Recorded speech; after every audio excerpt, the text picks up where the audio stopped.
My name is Loretta, and I'm 61 years old. I've lived my entire life in a quiet valley in Northern California, surrounded by vines, hills, and the echoes of my father's laughter. My father, Martin Caldwell, wasn't just a parent, he was my foundation, my teacher, and the man who taught me that love and honesty were the only currencies that ever mattered. Losing him was like losing the ground beneath my feet. My father's passing wasn't sudden, it was the slow unraveling of a life that had always been full of strength. He'd been fighting heart disease for years, but in his stubborn way, he refused to slow down. Even when the doctor warned him that stress could kill him, he still walked the vineyard every morning, hands brushing the grapevines as if greeting old friends. Our vineyard wasn't large, but it was ours, a modest stretch of land called Caldwell Hill, planted by my grandfather right after World War II. Every bottle of wine that came from it held the story of our family, love, patience, and endurance. My earliest memories are of sitting on my father's shoulders as he pruned the vines, telling me that grapes listen to kindness. I used to laugh, thinking he was teasing. Now I know he meant it. After my mother died, my father spent 3 years alone before remarrying a woman named Vivian. I remember the first time he brought her to the vineyard for dinner. She was stunning, refined, soft-spoken, but her eyes moved around the room like she was measuring it. Beside her stood a lanky teenage boy named Spencer, who couldn't have looked more bored if he tried. He was maybe 17, and I was already in my 30s, working as my father's assistant in the winery. I remember offering him lemonade, and he just shrugged, muttering something about preferring soda. At first, I wanted to believe Vivian was good for my father. He smiled again, took better care of himself, and seemed to enjoy the company, but it didn't take long for me to notice her quiet control. She managed every social interaction, decided who my father should invite to dinner, and slowly began taking over small business decisions. Spencer mirrored her cold, distant, polite only when necessary. When my father's health began to decline again 5 years ago, I moved back into the main house to take care of him. I cooked his meals, drove him to appointments, and sat with him during long, quiet afternoons when his breathing was labored. Spencer rarely visited. He claimed he was too busy handling vineyard logistics, though I never saw him in the fields. Still, in those final months, my father would smile at me with tired eyes and whisper, "Don't worry, sweetheart, everything will be fair. I've made sure of it." Those words became my anchor. I didn't care about inheritance or wealth, I just wanted to know he saw me, that he valued what we'd built together. When he passed, the world went silent. The morning of the funeral, fog, rolled down from the hills like a blanket, softening everything. I stood beside his casket, my heart splitting in two, while Vivian dabbed at her eyes with a silk handkerchief. Spencer stood behind her, tall and composed, wearing a dark suit that looked more expensive than anything my father ever owned. I caught him checking his watch more than once. After the service, people came and went, offering condolences and flowers.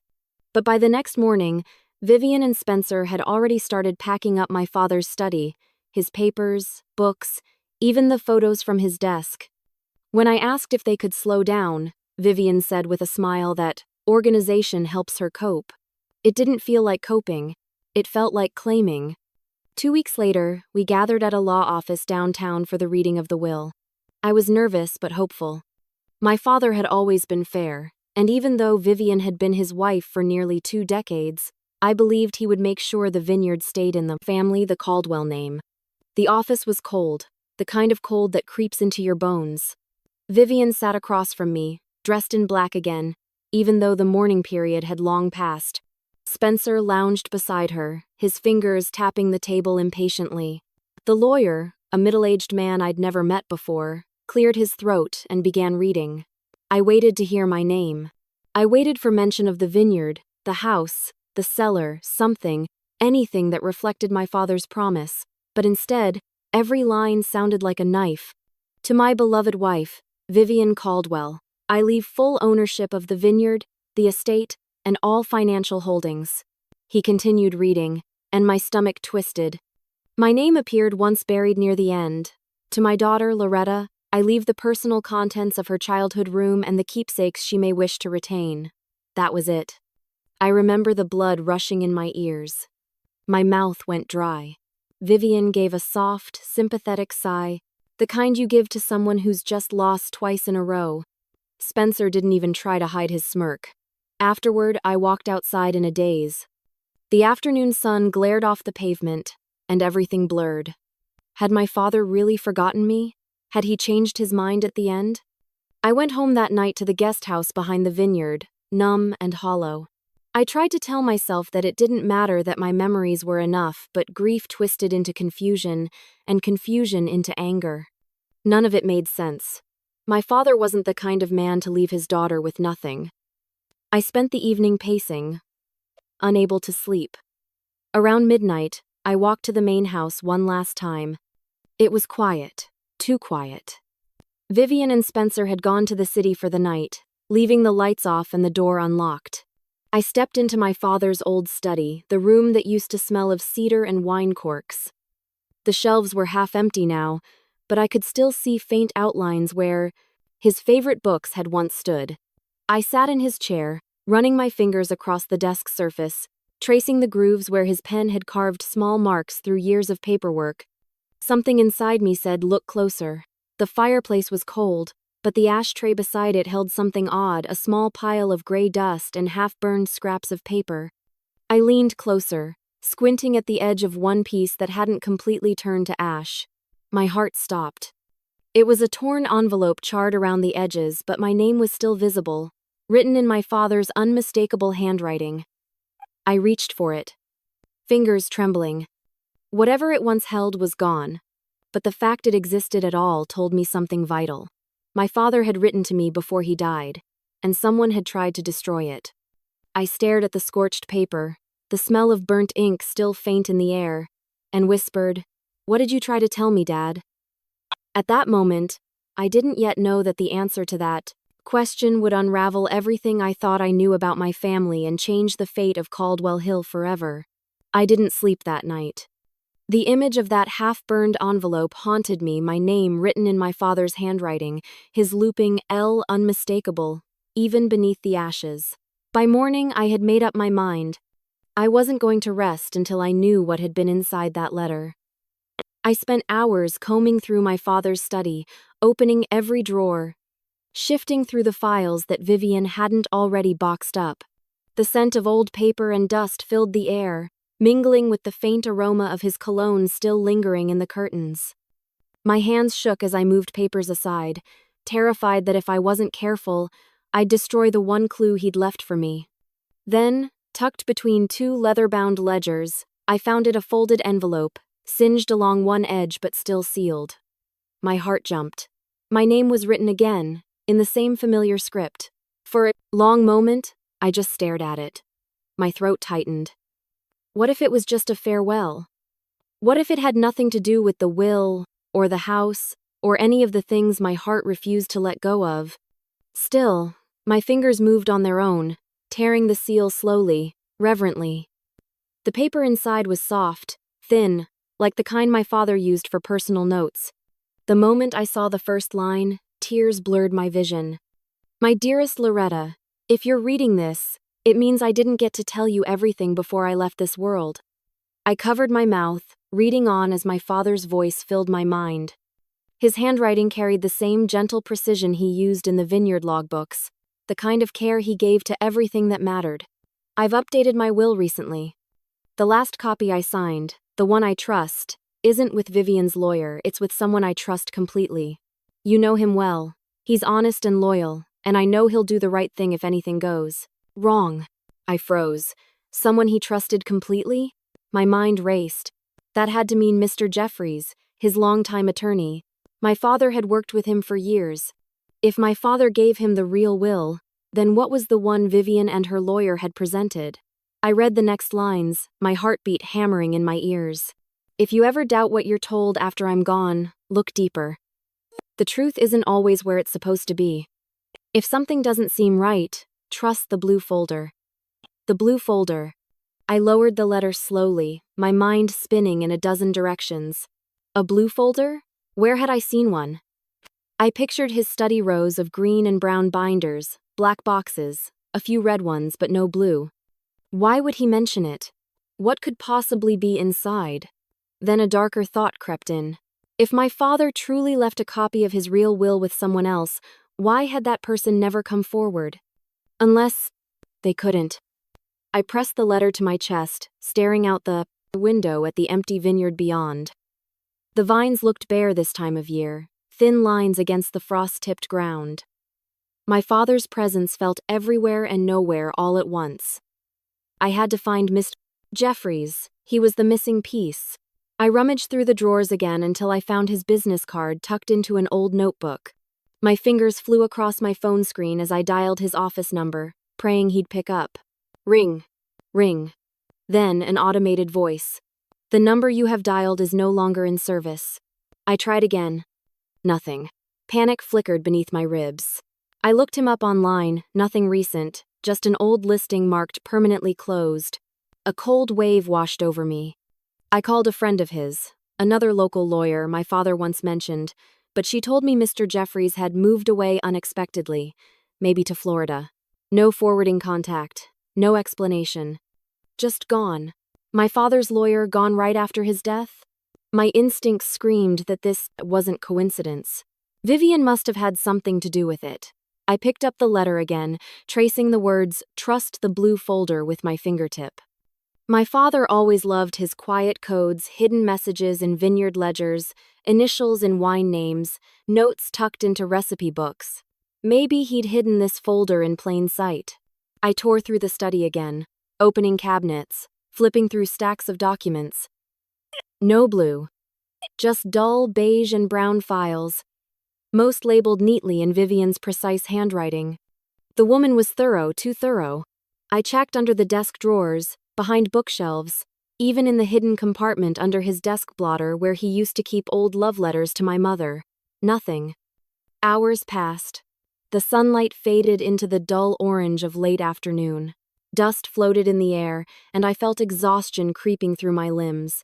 I slumped into his old leather chair, clutching the letter like a lifeline.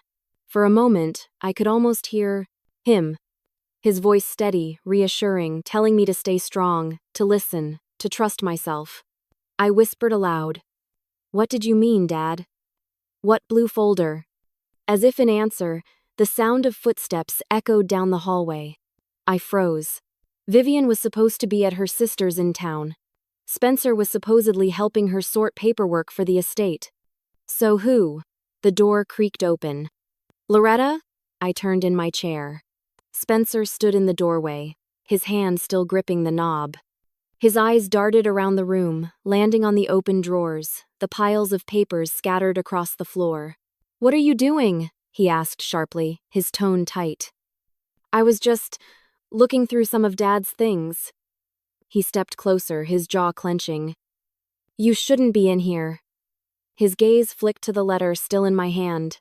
For a split second, I saw something in his eyes, a flicker of recognition. His calm mask cracked, and color drained from his face. "Where? Did you get that?" His voice rose, no longer pretending to be polite. I hid the letter instinctively behind me.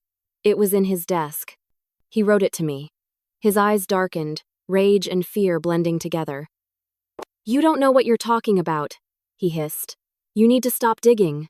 "Digging for what, Spencer?" I asked, standing. "The truth?" He stepped forward, his voice low but trembling. "You're making a mistake. Leave it alone, Loretta." I stared at him, my heart pounding, the letter burning like fire in my hand. "Why are you so afraid of a piece of paper?" For a moment, we just stood there, silence, stretching like wire between us. Then he turned, his shoulders tense, and left without another word, slamming the door so hard that the shelves rattled. The sound echoed through the empty house. I sat back down, my pulse still racing. Whatever secret my father had hidden, Spencer knew about it, and judging by the look on his face, he would do anything to keep it buried. I looked once more at my father's letter. "Trust the blue folder," he'd written. I didn't know where it was yet, but one thing was certain. Spencer's reaction had just confirmed that it existed. And if it did, it might hold the truth that would unravel everything. The moment Spencer stormed out of my father's study, I stood frozen. clutching the letter so tightly it nearly crumpled in my hands. My pulse thudded in my ears. His reaction hadn't just been angry, it had been terrified. There was something in his eyes, a flash of guilt so raw it left me shaking. Whatever he was hiding, it had everything to do with this letter. I slipped the fragile paper into my pocket, careful not to tear it. I knew better than to underestimate Spencer. He might not have inherited my father's kindness, but he'd inherited his ambition and twisted it into something dark. For a long minute, I just stood there, staring at the half-open door. I could still hear his footsteps retreating down the hallway, heavy and deliberate, as though he wanted me to know he was angry. When the sound finally faded, I let out a breath I didn't realize I'd been holding. I looked around the study again. The room felt colder now, as if the air itself was on edge. I moved quietly to the desk and started gathering the papers I'd scattered earlier, trying to make the mess less obvious. My father's handwriting still appeared here and there, old business notes, vineyard maintenance logs, contracts for wine distribution, but none of them were what I needed. I reached for the top drawer of the filing cabinet behind his desk, the one where he'd always kept legal papers, tax documents, property deeds, wills, and trust forms. It didn't budge, locked. My stomach tightened. My father had always kept that cabinet open. I'd used it dozens of times, helping him with paperwork. The lock was new, shiny against the old metal. I tugged at it again, just to be sure, still sealed. He always carried the key on his ring, the same ring that hung from his belt loop every day of his life. I checked his desk drawer for it, but the little bowl he used to keep it in was empty. No keys. Spencer must have taken them. I pressed my forehead against my palm, trying to think. My father had been meticulous, even secretive at times. If he'd hidden the blue folder, there had to be a reason. Maybe he'd suspected Vivian and Spencer would meddle with his affairs. Maybe he'd known they couldn't be trusted. The sound of a door closing downstairs made me jump. I listened carefully, then heard the faint hum of voices. I moved to the edge of the hallway, staying in the shadows, just enough to hear. Vivian's voice floated up, first measured, irritated. "You should have kept your mouth shut, Spencer. She's suspicious now." Spencer's reply came sharp and defensive. She was already snooping. I walked in and she was tearing through his desk. What was I supposed to do, pretend I didn't notice? Vivian's heels clicked against the tile as she paced. "You should have stayed calm. You're going to make her dig deeper. If she finds it before we do." There was a pause. My heartbeat quickened. Spencer interrupted. "We'll get rid of it. Tonight." "Are you out of your mind?" Vivian hissed. "If you destroy it now, someone will notice." "She's already noticed," he shot back. "She knows there's something we're hiding. If she finds that folder, everything unravels." A folder. They were talking about the blue folder. I pressed my hand over my mouth, stifling a gasp. My father's words echoed in my mind. If something doesn't seem right, trust the blue folder. They knew it existed, and they wanted it gone. The rest of their conversation blurred. I was too busy trying to process the weight of what I'd just heard. Whatever was in that folder wasn't just important, it was dangerous to them. Maybe proof of fraud. Maybe the real will. Maybe both. I waited until I heard the front door close and the sound of their car engine fade before I dared move again. My hands trembled as I grabbed my phone and sat down at the desk. There was only one person I could think to call, someone who had helped me once, years ago, during a messy estate issue after my uncle's death. Maggie Walsh. She was an old friend of my father's, a retired paralegal who'd spent 40 years working with property and inheritance cases. If anyone could guide me through this maze, it was her. When she answered, her voice was warm but cautious. "Loretta? It's been years." "Maggie," I said, trying to keep my voice steady. "I need your help. It's about my father's estate." I told her everything, how my father's will left me nothing, how I'd found the letter, how Spencer had reacted, and now, the conversation I'd just overheard. There was silence on the other end for a moment. Then, she said softly, "Honey, it sounds like someone tampered with the documents. If your father mentioned another will, and especially if he left you that letter, it's possible Vivian and her son switched them before probate." My chest tightened. So you think it's fraud? I think it's worth looking into, she said. And that blue folder he mentioned, if you can find it, that might be your proof. I glanced toward the locked cabinet again. It's not here. The cabinet's locked, and his keyring is gone.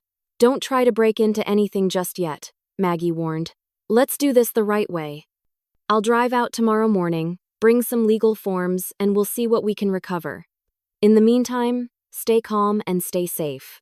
If they think you're on to them, they might try to make things difficult. Her words chilled me. They already have. We talked for a few more minutes before I hung up, promising to meet her the next morning. I sat, in silence for a long time afterward, the dim glow of the desk lamp flickering against the walls. My father's study, once my safe place, now felt like a battlefield. Every drawer, every shadow seemed to whisper secrets. I kept replaying Vivian's words. If she finds it before we do? That night, I barely slept. Every sound outside made me flinch. Once, I thought I saw headlights passing near the vineyard. But when I peered out the window, the road was empty again. By dawn, I decided to search again. I dressed quietly, slipped on my coat, and headed toward the vineyard. The cold morning air bit at my skin as I followed the dirt path down toward the old shed near the grape press. My father used to store tools there, rusty barrels, old equipment, the kind of clutter that never found a home. As I approached, something immediately felt off. The ground was muddy from last night's drizzle, and deep tire tracks cut across the path fresh ones. They led straight to the shed. My heart started to pound. I picked up my pace, boots squelching in the dirt. When I reached the door, I froze. The padlock that had always hung there heavy, old, unyielding was broken clean in half, lying on the ground. Someone had been here. I hesitated, one hand hovering over the doorknob. The air around me felt charged, tense, as if the vineyard itself was holding its breath. Slowly, I pushed the door open. The rusty hinges groaned in protest, echoing into the empty morning. Inside, faint light spilled across the dusty floorboards. Something had been moved, boxes shoved aside, tools scattered.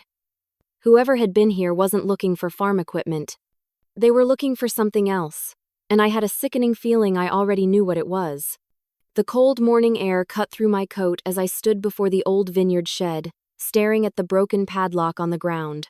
My breath fogged in the air, each exhale sharp and trembling. The tire tracks led straight here, ending in the muddy patch just beyond the door. Whoever had come last night had been in a hurry, and they hadn't wanted me to know. I pushed the door open slowly, letting the hinges groan and creak. The smell hit me first, earth, oil, and the faint sweetness of old wine. My father used to store harvest tools here, pruning shears, rakes, coils of rope. Now the place looked ransacked. Boxes were overturned, glass jars shattered, and papers littered the dirt floor. Whoever had been searching wasn't careful. They were desperate. I stepped inside, my boots crunching against gravel. Light slanted in through the cracks in the wooden walls, thin and gray. The shed was silent except for the occasional drip of water leaking from the roof. "Dad," I whispered under my breath, "what were you hiding out here?" I knelt and began to pick through the mess. Rusted tools, empty wine bottles, faded ledgers. Nothing out of place, nothing blue. But as I moved toward the back wall, I noticed something odd. The floorboards near the center didn't match the rest. They were newer, lighter in color, and slightly uneven. A prickle ran down my neck. I crouched and brushed away a layer of dust. One of the boards shifted slightly beneath my hand. My heart jumped. I pressed again, harder this time, and felt it lift just enough to catch a glimmer of metal beneath a latch. I froze. My father had built this shed decades ago. If he'd added something later, a secret compartment, maybe no one else would have known. I took a steadying breath and pulled on the latch. It creaked open with a reluctant groan, revealing a narrow set of wooden steps descending into darkness. I hesitated at the top. The air rising from below was cool and stale, carrying the faint scent of damp earth and oak. My phone's flashlight barely pierced the shadows, but it was enough to see stone walls and wooden beams below. With every step downward, the past seemed to wrap tighter around me. My father had been a man of quiet secrets, small ones, harmless ones. But this felt different. This was intentional, deliberate. At the bottom, I found myself in a cramped cellar, no larger than a walk-in closet. The air was thick with dust. Wooden shelves lined the walls, stacked with boxes and folders, all coated in a fine layer of neglect. My light caught on the familiar curve of my father's handwriting, his neat block letters labeling each box. Estate papers, receipts, contracts. It was like stepping into a time capsule of his life's work. I brushed off a box labeled contracts and opened it. Inside were old vineyard agreements, land leases, partnership deals, even notes from the early days of Caldwell Hill. Nothing that screamed conspiracy, but still, my heart raced. Then, in the far corner, something caught my eye. A flash of color amid the brown and gray. A blue folder. My breath hitched. I crossed the cellar in 3 quick steps, nearly tripping over a crate. There it was, thick, dusty, and unmistakably marked with my name in my father's handwriting, Loretta. My hands trembled as I picked it up. The paper inside was yellowed but intact, bound neatly with a rubber band that had long since dried and cracked. I sat down on an overturned crate and peeled it open, my flashlight balanced on my knee. The first page nearly made me drop it. It was my father's will, his real will. The letterhead was his attorney's. The signature line read Martin Caldwell, though it was unsigned. Stamped in the corner was a date 2 weeks before his death. I skimmed through the pages, my pulse racing faster with each line. To my daughter Loretta Caldwell, I leave full ownership of Caldwell Hill Vineyard and all assets pertaining to its continued operation. My breath caught. Further down, he'd written, to my wife, Vivian Caldwell, I leave a modest trust to ensure her financial comfort. That was it. That was all she was supposed to have. Every part of me went cold. This was the will my father had mentioned in his letter. The one he'd said he'd entrusted to someone reliable. The one that had somehow vanished before his death. And now here it was buried beneath the vineyard, sealed away where no one could easily find it. I read every word twice to be sure, my tears smudging the ink as I turned the pages. This was the proof. The truth. Vivian and Spencer had stolen everything and replaced it with a forgery. I didn't have time to think about how they'd done it or how long they'd planned it. All I knew was that I needed to preserve this. I pulled out my phone and started photographing every page, my hands shaking so badly that half the shots blurred. I forced myself to slow down, to breathe, to get clear images of the signatures, the dates, the seals. When I finished, I closed the folder carefully and tucked it under my arm. For the first time in weeks, I felt something close to hope. Then, suddenly, the air shifted. Across the cellar floor above me, faint at first, then stronger. Headlights. I froze. The soft hum of an engine idled outside. Gravel crunched beneath tires. Then came the sound of footsteps. My mind raced. I hadn't closed the shed door. If someone looked inside, they'd see the open hatch. The trail of disturbed dust. I turned off my flashlight and crouched behind one of the crates, holding my breath. The footsteps stopped directly above me. For a moment, there was silence. Then a voice deep, calm, and unmistakably familiar. Loretta. It was Spencer. My stomach dropped. He was standing right above the trapdoor. I could see the shadow of his boots through the cracks in the boards. Loretta, he called again, his tone smooth but cold. We need to talk. My heart hammered in my chest. How long had he been following me? How did he know I was here? The footsteps shifted, slow and deliberate. He was circling. You shouldn't have come here, he said softly. Almost, like a warning. Dad didn't want you finding certain things. I bit my lip, trying to stay silent, praying he wouldn't hear the ragged sound of my breathing. The headlights outside dimmed slightly. He must have turned off the car. The cellar plunged into near darkness. I could feel the weight of the blue folder against my ribs, every instinct screaming at me to protect it. Above me, Spencer's voice dropped lower, the calm slipping away, replaced by something colder, more dangerous. Come on, Loretta, I know you're down there. A floorboard creaked as he took another step. I gripped the edge of the crate, every muscle tense. And then, in that still, suffocating silence, his next words sent a chill straight through me. If you've seen what I think you have, we can't let that leave this property. I pressed myself against the cold stone wall, my breath shallow and unsteady. The blue folder was clutched tightly to my chest, the edges biting into my palms. Above me, Spencer's boots creaked on the wooden floorboards as he circled the shed. Every slow, deliberate step felt like thunder in my ears. Loretta, he called again, his tone eerily calm. Too calm. You can't hide forever. I didn't move. Not a breath. The cellar air felt suffocating, thick with dust and fear. I could hear the soft jingle of keys in his pocket, then the scrape of wood as he dragged something across the floor. He was stalling, listening, waiting for me to make a mistake. Then came the smell, sharp and unmistakable. Alcohol. He was drunk. I closed my eyes for a second, remembering my father's voice warning me once about Spencer's temper when he drank. He's got his mother's charm when he's sober, my father had said. But when he's had too much, there's a storm inside him. The storm was here now. Above, Spencer muttered something I couldn't quite hear, then kicked something over. The sound of metal clattering across the floor made me flinch.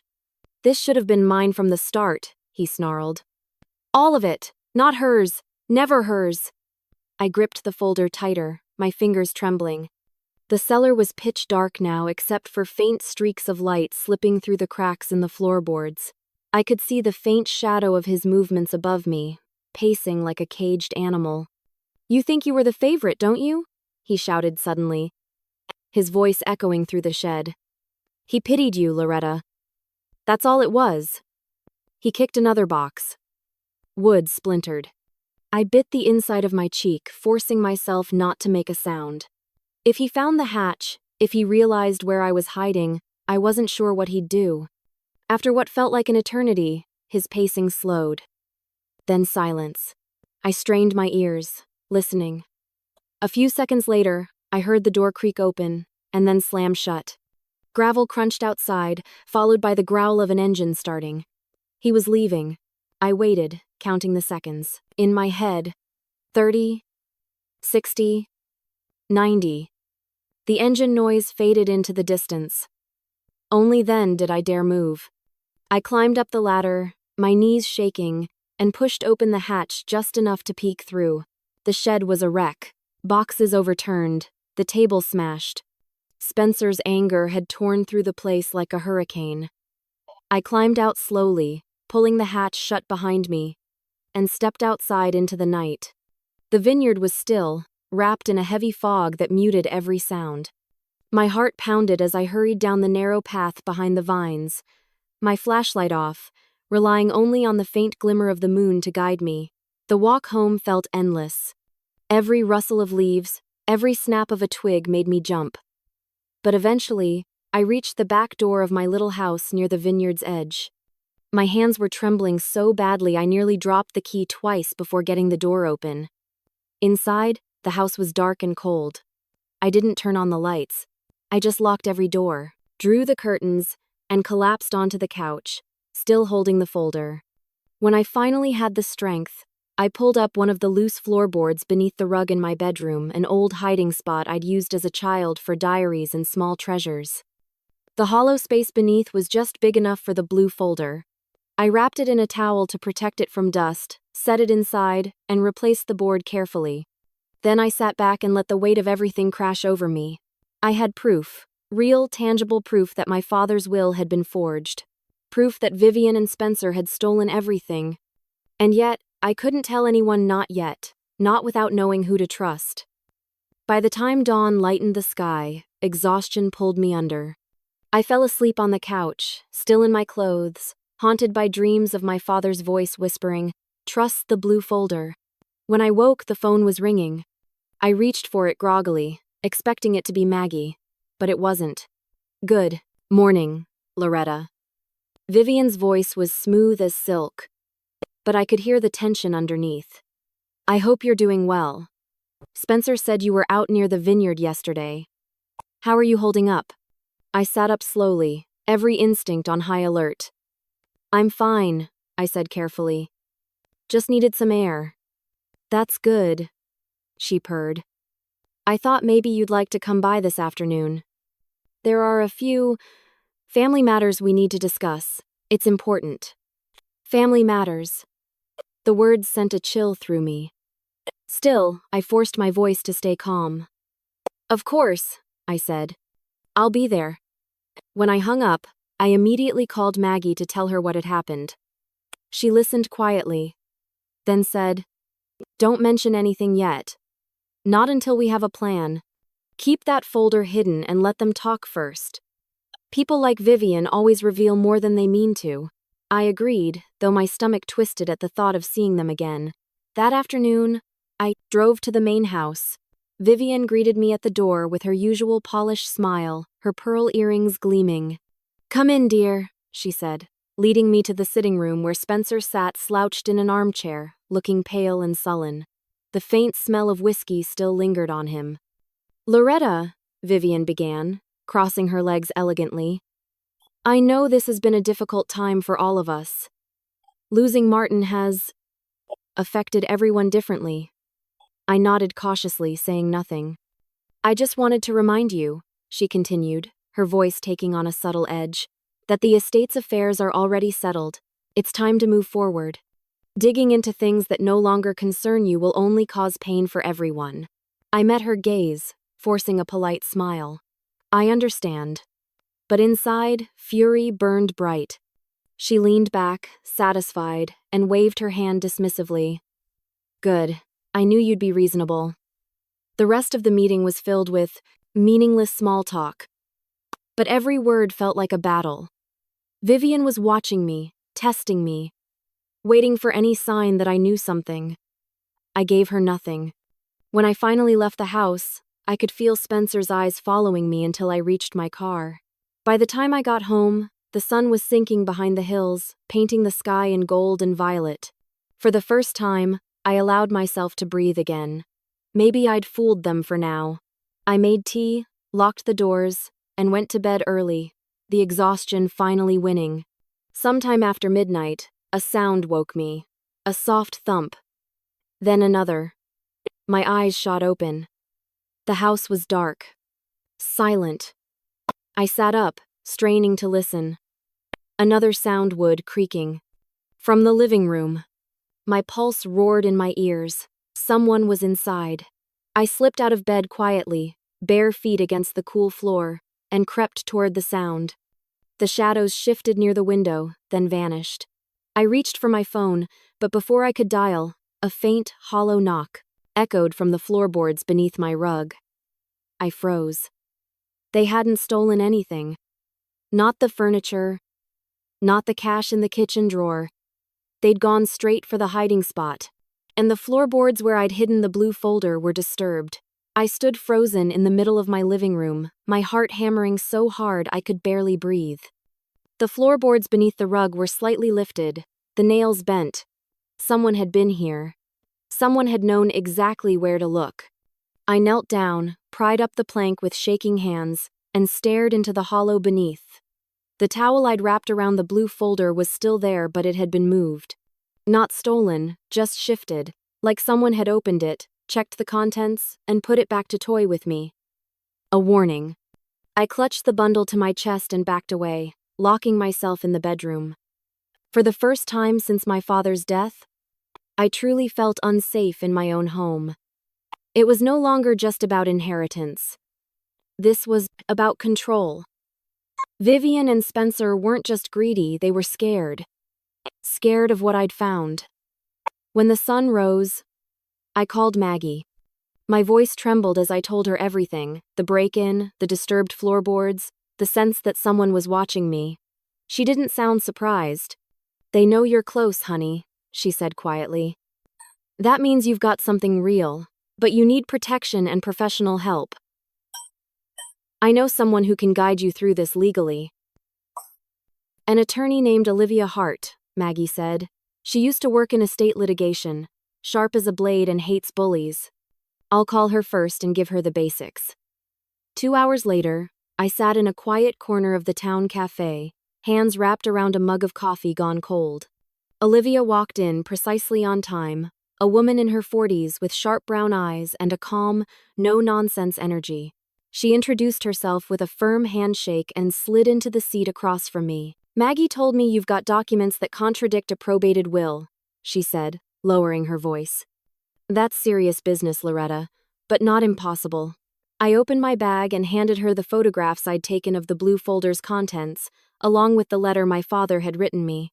She examined them in silence, flipping through each page slowly, methodically. When she looked up, there was fire in her eyes. "This," she said, tapping the photo of the will, "is enough to reopen the case if we can authenticate it. Even an unsigned draft can hold up if it's corroborated by testimony and consistent evidence. And this letter from your father? It helps establish intent." I exhaled shakily. "So we can prove it's real? If we move carefully?" "Yes," she said. "But Vivian and her son have money, connections, and motive. They'll fight dirty. The key is patience. Don't confront them, don't mention me, and don't let them know what you have."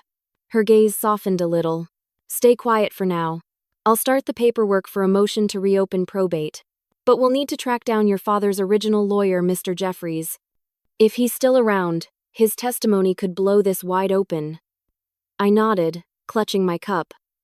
"I tried to find him before. His office is closed. Everyone said he moved to Florida." "Then I'll find him," she said simply. "People like Jeffries don't just vanish." We talked for nearly an hour, going over details, timelines, and what would happen next. When I left the cafe, for the first time in weeks, I felt something that almost resembled relief. I wasn't alone anymore. But relief didn't last long. That night, as I sat at my kitchen table sorting through my father's old documents, my phone buzzed. I didn't recognize the number, no caller ID, just a simple text message. "You can't win, Loretta." My hands went cold. I stared at the screen, the words burning into my mind. I typed back, "Who is this?" But before I could send it, the message disappeared. Deleted. I called Maggie immediately, but it went to voicemail. Then I tried Olivia. She picked up on the second ring. "Don't respond to anything like that," she said quickly. "Screenshot it, then delete it from your phone. That kind of intimidation means you're close to uncovering something. Stay calm but stay alert." Her composure steadied me, but only barely. The fear inside me had hardened into something else: determination. I wasn't going to let Vivian and Spencer erase my father's truth. The next morning, I began documenting everything. I started with my phone recording voice memos, taking pictures of every letter and document, storing backups in hidden drives. And when I visited the main house later that week, I switched my phone to audio recording before stepping inside. Vivian greeted me with her usual poised charm, pretending the tension between us didn't exist. Spencer hovered nearby, avoiding eye contact. "I wanted to talk about the upcoming estate auction," Vivian said sweetly, pouring herself a cup of tea. "You'll receive an invitation, of course. It's only fair you attend, even if you no longer have ownership stakes." Her tone was casual, but her eyes glittered like ice. I smiled tightly. I wouldn't miss it. Spencer muttered something under his breath, and Vivian shot him a warning glance. He was unraveling, and she knew it. When I left, I ended the recording and listened to it in the car. Most of it was useless chatter until I reached the last few minutes. Spencer's voice, slurred slightly, speaking to someone on the phone after I'd walked out. "She's digging again," he said. "But it doesn't matter. I took care of the paperwork before the funeral. She can't prove anything." I replayed it 3 times, my hands trembling. He'd said before the funeral. That meant they'd switched the will even before my father was in the ground. I sent the audio to Olivia immediately. She replied within minutes. "That's exactly what we needed. Don't tell anyone you have it. I'll handle the rest." I should have felt triumphant, but all I felt was numb. My father's last days, his trust, everything he'd tried to protect it had all been betrayed before his body was even cold. That night, I locked every door and slept with a lamp on, my phone by my pillow. The vineyard outside was silent, moonlight turning the fields silver. Somewhere out there, I imagined Spencer pacing, fuming, wondering how much I knew. The next morning, just as I was pouring coffee, my phone rang. Olivia's number flashed on the screen. "Loretta," she said quickly, her voice tight with urgency. "I just got off the phone with someone you'll want to hear about." "What is it?" I asked, setting the mug down carefully. "Mr. Jeffries," she said. "Your father's original lawyer, he's alive. He never went to Florida." My stomach flipped. "Where is he?" "He's here," she said. "He's been living in the next county, off the radar. And he says he's been waiting for someone to call about your father's will." For a second, the world seemed to tilt. Alive. Waiting. That meant one thing: Vivian had lied. Before I could respond, Olivia added, "He says he has something your father left behind. And he wants to meet you." The next morning dawned, gray and heavy, clouds hanging low over the hills. I barely slept after Olivia's call. My thoughts kept circling the same questions. Why had Mr. Jeffries vanished? What had Vivian done to him, and what could he possibly still have that would help me now? By mid-morning, I was on the road to the neighboring county, gripping the steering wheel so tightly my knuckles whitened. Olivia had arranged for us to meet at a small cafe on the edge of town. It wasn't the kind of place where anyone asked questions, just the quiet murmur of conversation and the smell of burnt coffee. When I walked in, I saw him immediately. Mr. Jeffries sat in the corner, shoulders hunched, a steaming cup of tea untouched in front of him. He looked older than I remembered from my father's funeral, his gray hair thinner, his face deeply lined, but when he lifted his eyes and saw me, a flicker of recognition softened them. "Loretta Caldwell," he said, standing to shake my hand. His voice was low and weary, but steady. "I was hoping you'd find me." I sat across from him, my heart pounding. "I tried to, months ago. Everyone said you'd moved away." He gave a bitter laugh. "That's what she wanted people to think." "Vivian?" He nodded. "Your father's wife was very persuasive. When I refused to cooperate with the changes she demanded, she threatened to ruin my practice. Said she'd report me for misconduct, claim I'd mishandled estate funds. I didn't have the strength to fight her, so I retired quietly. But before I left, I kept copies of everything, just in case." Olivia, sitting beside me, leaned forward. "Mr. Jeffries, can you confirm that you drafted an updated will for Mr. Caldwell before his death?" "I can," he said without hesitation. "Your father called me about 2 weeks before he passed. He wanted to ensure that the vineyard stayed under your care, Loretta. He said he'd lost trust in Vivian's handling of money. I drafted the document the next day. He signed it in my office, and I was set to have it notarized the following morning. But before that could happen, I got a call from Vivian. She said Mr. Caldwell had decided to switch representation and that my services were no longer needed." My stomach dropped. "She replaced you with her own lawyer?" "Yes," he said grimly. "A man named Harlan Dent. He took over the estate immediately.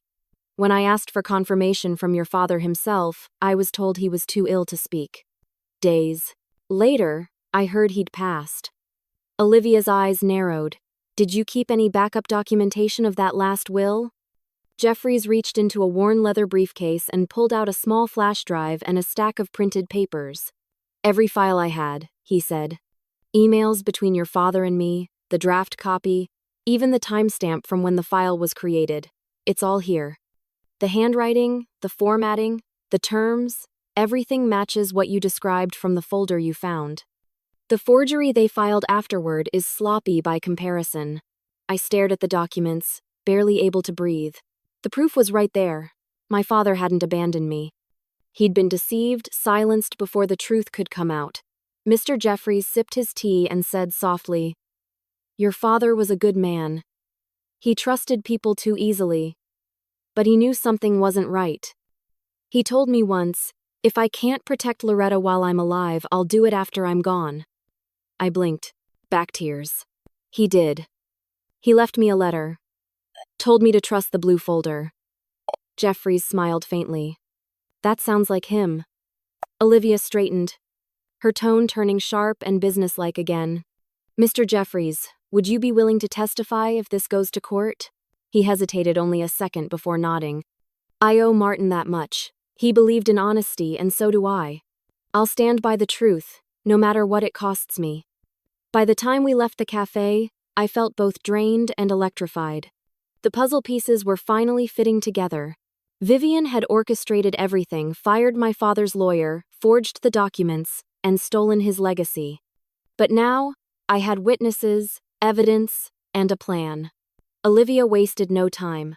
That same afternoon, she filed a petition to reopen probate and prepare a fraud case. I spent hours at her office, signing papers and compiling my records. The photos, my father's letter, the recordings, everything. Every stroke of my pen felt like reclaiming a piece of what was stolen. When the notice was finally served, I almost wished I could have seen Vivian's face. But I didn't have to wait long. She came to me. 2 days later, she appeared at the vineyard gate in a tailored coat, her face twisted with fury beneath her calm facade. How could you do this? She snapped, striding up the path. After everything I've done for you, Loretta, you drag our family's name through the mud? Our family's name? I repeated, my voice shaking but strong. You mean my family's name? My father's name? Spencer stood behind her, his jaw tight, his eyes burning. You don't know what you're talking about. Oh, I do, I said. You forged a will and stole what wasn't yours. But that ends now. Vivian's composure cracked for the first time since I'd known her. Her hands trembled as she pointed at me. You're going to regret this. I already regret letting you anywhere near my bride. Father, I shot back. She turned on her heel and stormed off, Spencer lingering just long enough to glare at me. You're making a mistake, he muttered. I met his stare coldly. No, Spencer. You did. For a long moment we just stood there, the air between us thick with hatred. Then, unable to stop myself, I said the words that had been burning in my chest for months. You're not my father's son, you're his mistake. His face flushed red. He took a step forward, fists clenched, but Vivian's voice called from the car, sharp as a whip. Spencer! Let's go! He hesitated, then turned away. As they drove off, the gravel sprayed beneath their tires like sparks. That night, I sat at my desk going over the evidence again. Every page now neatly organized in labeled folders. For the first time in months, I felt something like power. Not revenge, not rage, just justice taking shape. I thought I'd finally reached the end of surprises, but fate wasn't done with me yet. Just after midnight, I heard a knock on my door. When I opened it, no one was there, just a plain envelope sitting on the porch. My name was written across the front in a hand I would recognize anywhere. My father's handwriting. I lifted it with trembling fingers. The postmark was dated 2 weeks after his death. Inside was a single note. If this reaches you, it means the truth has begun to surface. Trust Olivia. Trust yourself, and remember, what's buried isn't always gone. I read it again and again, my heart aching. How many secrets had my father left behind? And what did he mean by buried isn't always gone? I sat at my kitchen table long after midnight, the envelope resting before me like a relic. My hands hovered over it, trembling. My father's handwriting was unmistakable, steady, deliberate, each letter carrying the same quiet confidence he always had when writing labels for wine bottles or jotting notes in the vineyard log. For a long time, I couldn't bring myself to open it. The last time I'd heard his voice, he was lying in his hospital bed, pale and frail, holding my hand and telling me everything would be taken care of. And now here he was, speaking to me again from beyond the grave. I took a deep breath and finally tore open the seal. The paper inside smelled faintly of cedar and dust, his study. I unfolded the pages carefully, afraid they'd crumble if I wasn't gentle. The first line hit me like a wave. My dearest Loretta, if this reaches you, then something has gone terribly wrong. My throat closed up. I could almost hear his voice soft, calm, the way it always was when he wanted me to listen closely. I know I haven't been myself these last few years. I let loneliness and guilt cloud my judgment. Marrying Vivian was a mistake. I see that now, though too late to undo it. I stopped reading for a moment, covering my mouth. My father was a proud man. Admitting something like that wasn't easy for him. She's clever, Loretta. Too clever. She tells me things I want to believe, and I've tried to convince myself she cares for this family the way you do. But I've seen enough to know better. I fear she's after more than companionship. She's after control. Tears blurred my vision. I've made arrangements.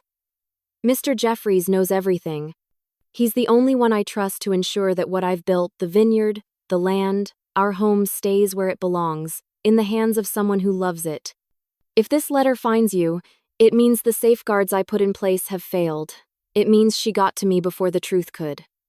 I pressed the letter to my chest, sobbing quietly. He had known. He'd seen it coming and tried to stop it. Don't let her destroy what we made together. The vineyard is more than soil and vines, it's our history. It's your mother's laughter, your childhood, my life's work. Promise me you'll fight for it. Ended with his usual sign-off. All my love, always, Dad. I sat there for a long time, the letter spread before me, tears falling onto the paper. The weight of his words was both a wound and a gift. He had seen the storm coming and still tried to shield me from it, even in his final days. When the first light of dawn filtered through the curtains, I folded the letter gently and tucked it into my bag. It wasn't just a message, it was evidence. Proof that my father had foreseen Vivian's betrayal. That day was the court hearing. The courthouse was an old brick building with tall windows that let in too much light. Olivia met me at the entrance, professional and composed as ever, though I caught a flicker of determination in her eyes. Mr. Jeffries joined us inside, holding his briefcase like a shield. As we took our seats, Vivian and Spencer entered from the other side of the room. Vivian was dressed impeccably as always, black suit, pearls, a mask of dignity barely hiding her, fury. Spencer wore a smug half-smile that made my skin crawl. When the judge entered, the tension in the air became almost tangible. Olivia opened the case with quiet precision, laying out each piece of evidence, the blue folder, the photographs, my father's letter, and Mr. Jeffries' sworn statement. Your Honor, she began, her voice clear and steady. We have reason to believe that the will previously submitted to this court was forged. The document we are presenting now was drafted by Mr.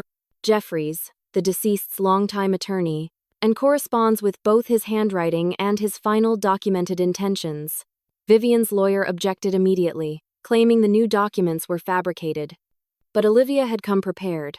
She handed the judge the email chain between Mr. Jeffries and my father, time-stamped and archived. The judge's expression hardened as he read.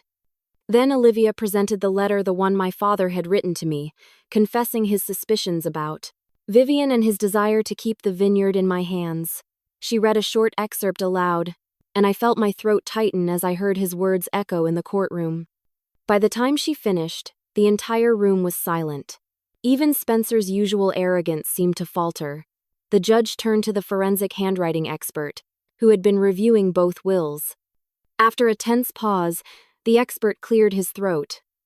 Our analysis indicates that the signature on the original probated will is not consistent with Mr. Caldwell's known handwriting samples. Furthermore, the document contains language patterns inconsistent with his previous legal communications.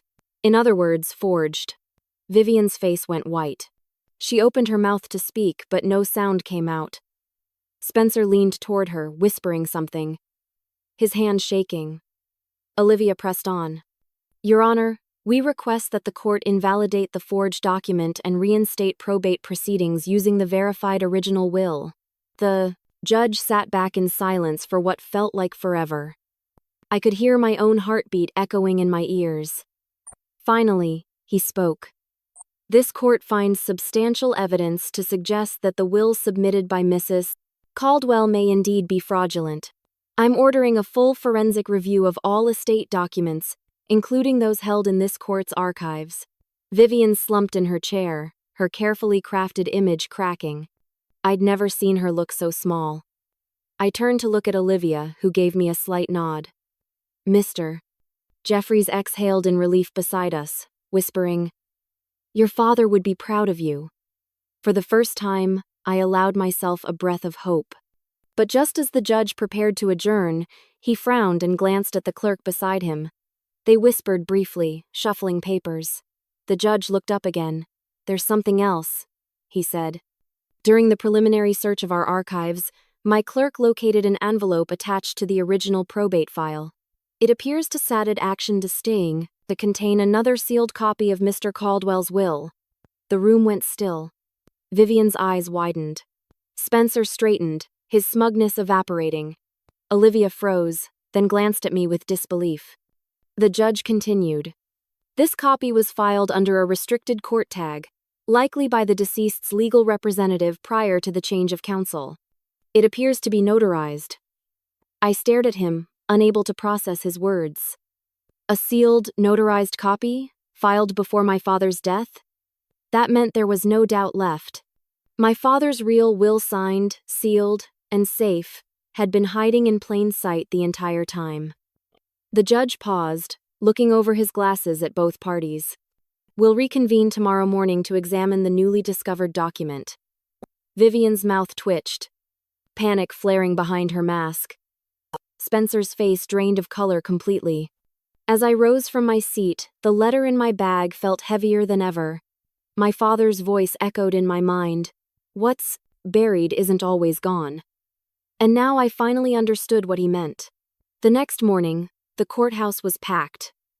Reporters lined the steps, their cameras flashing as Olivia and I walked inside.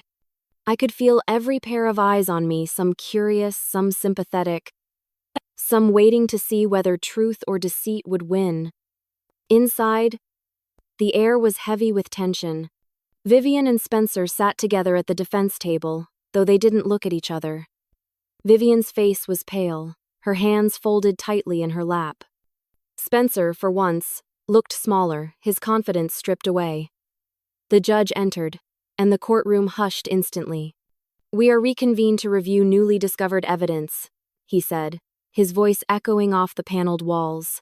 The clerk approached the bench, carrying a sealed envelope marked with my father's name. The sight of it made my breath catch. That handwriting, those letters were his. It was his real signature. His real mark. His truth, sealed away, where no one could touch it. "This document," the judge began, "was filed under restricted status and stored within the probate archives prior to Mr. Caldwell's passing. It has been verified as notarized on the date of June 3rd, 2 weeks before his death." He broke the seal carefully, unfolding the pages. For a long moment, he read silently. Then he looked up. "The court confirms the authenticity of this will," he announced. "The notarization is valid, the signatures match known handwriting samples, and the document aligns perfectly with Mr. Caldwell's stated intent. The previously filed will is hereby declared fraudulent and void." My knees nearly gave out. Olivia reached over and steadied me, her hand a quiet reassurance. The judge continued. "All assets, including Caldwell Hill Vineyard, the estate property, and associated financial holdings, are to be transferred immediately to the rightful heir, Miss Loretta Caldwell." The words rang in my ears like a song I'd been waiting my entire life to hear. Across the room, Vivian's composure finally cracked. "This is absurd," she shouted, standing abruptly. "You can't do this. That man." She pointed at Jeffries. "He's lying. He's trying to destroy me." The judge slammed his gavel once. "Mrs. Caldwell, sit down. The evidence is irrefutable." Spencer leaned forward, his voice low and venomous. "You won't get away with this, Loretta. You think anyone's going to believe you didn't manipulate him?" I met his glare calmly. "Believe whatever you want, Spencer. The truth doesn't need convincing, it just needs time." The bailiff moved toward him, warning him to calm down. He sank back in his chair, defeated. When the hearing ended, Olivia filed the motion for criminal charges. Vivian and Spencer were both to be investigated for fraud, forgery, and obstruction. The courtroom buzzed with whispers as the gavel came down for the final time. As I walked out, into the sunlight, the air felt lighter, freer. Reporters called my name, cameras flashed, but I barely noticed. All I could think about was my father, how he must have known this day would come, how he'd trusted me to finish what he couldn't. Outside the courthouse, Maggie was waiting. She hugged me tightly, her eyes shining with pride. "I told you the truth always wins out," she whispered. Olivia smiled beside her, ever composed but with warmth behind her eyes. "You did more than win, Loretta. You honored your father's legacy." The news spread quickly through the valley. Neighbors, vineyard workers, and longtime friends came to the property over the next few days, offering congratulations, hugs, and even tears. Many admitted they'd always suspected something wasn't right after Martin's death, but hadn't known how to help. "Your father was a good man," one of the older workers told me, tipping his hat. "He'd be proud to see you standing where he once stood." The first thing I did was restore the vineyard's original name, Caldwell Hill Estate. Vivian had renamed it briefly to Caldwell Holdings, a title that sounded more like a corporation than a legacy. I changed the signs, repainted the barrels, and reopened the tasting room that had been closed since his passing. Under Olivia's guidance, the estate's finances were untangled, debts cleared, and ownership formally transferred. The vineyard was mine again, not as a possession, but as an inheritance of love, sweat, and devotion. Vivian's charges moved swiftly through the courts. She pled guilty to obstruction, avoiding prison through a plea deal, but her reputation and fortune were ruined. She sold her jewelry, her cars, even her house to cover legal fees. Spencer, however, fled town before the trial. No one has seen him since. Rumors say he went east, working odd jobs under false names, always looking over his shoulder. I didn't hate them anymore. What they took, I had regained. What they destroyed, I rebuilt. And what they tried to erase, my father's love had survived untouched. The following spring, the vineyard bloomed again. Rows of green stretched across the hills, the scent of wildflowers carried on the wind. I stood among the vines, the sun warm on my face, and felt his presence everywhere in the soil, the air, the quiet hum of life returning. We bottled our first harvest in late summer. I dedicated it to him, Martin's Promise, a deep red blend that carried his name and spirit. The label featured his handwriting, "Trust the Blue Folder." When we unveiled it at the reopening celebration, the entire town came. Maggie raised her glass with tears in her eyes. Olivia gave a rare, genuine smile. I gave a small speech, though my voice broke halfway through. "I almost lost everything," I said, glancing out at the sea of familiar faces. "But I've learned that the things built on love don't die, they just wait for someone brave enough to bring them back." The crowd applauded, glasses clinking, the sunset painting the vineyard gold. For the first time in what felt like forever, I felt peace. That evening, as everyone left and the laughter faded into the distance, I stayed behind.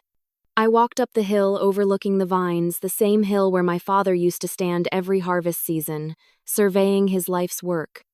The sky was streaked in crimson and orange, the air rich with the scent of ripe grapes. I closed my eyes and whispered, "We did it, Dad. You were right. The truth always finds its way home." The wind stirred the leaves gently, almost as if answering me. I sat there until the stars began to appear, the vineyard below glowing in the moonlight. The rows stretched endlessly, alive and thriving, every vine a testament to resilience. My father's letter had saved everything, his love, his name, his legacy. As I rose to head back down the hill, I looked one last time at the land he had built, with his bare hands and my mother's laughter. "My father may be gone," I whispered, "but with one letter, he gave me my life and his legacy back." In the end, the truth didn't just give me my father's vineyard back, it gave me peace. Vivian and Spencer tried to bury honesty under greed, but my father's love refused to stay silent. That one letter proved that even after death, he was still protecting me. Now, every time the sun sets over Caldwell Hill, I feel him here in every vine, every breeze, every heartbeat of this land. Because real love leaves proof that can't be forged. If this story touched your heart or reminded you that truth always finds its way home, don't leave without sharing it. Hit like and subscribe so you never miss stories where karma speaks louder than lies. And tell me in the comments, if you found a letter from someone you loved written after they were gone, would you have the courage to open it?